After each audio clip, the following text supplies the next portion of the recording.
Posible na kayang masaksihan ang muling pagbangon ng Never Say Die spirit ng Barangay Ginebra o patutunayan ng TNT Tropa 5G na sila pa rin ang hari sa mainit na tapatan ngayong Season 50 ng PBA Commissioner Cup Finals. Para sa detalye, narrating report ni Paulo Salamatin.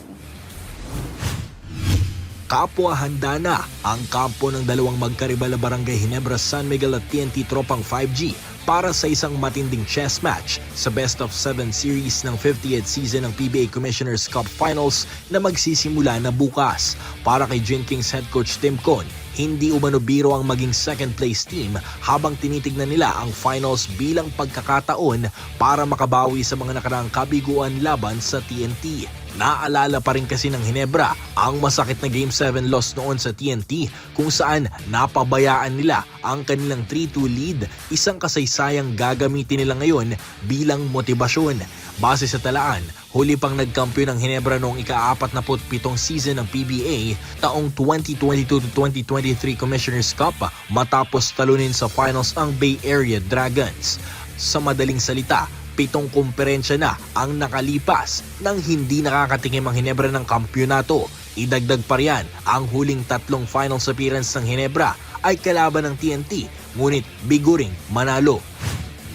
I'm just looking forward to getting going on Wednesday, and I just think it's going to be a tremendous series, and I think both teams are very deserving to be here, and one's going to come out on top.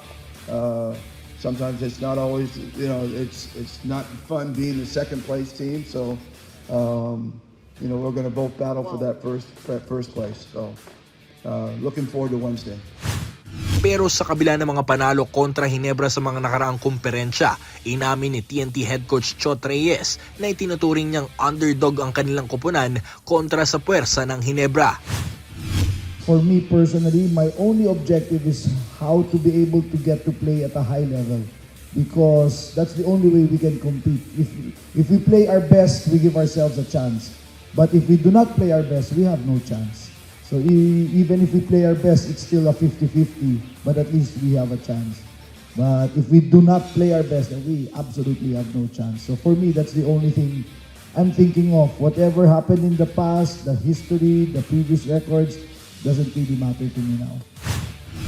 Magawa kayang makabawi ng Barangay Ginebra upang tuluyang sungkitin ang korona sa makasaysayang ika-50 season ng PBA Commissioner's Cup, o muli na namang wawasakin ng TNT ang pangarap ng Gin Kings sa isa na namang epikong tapatan?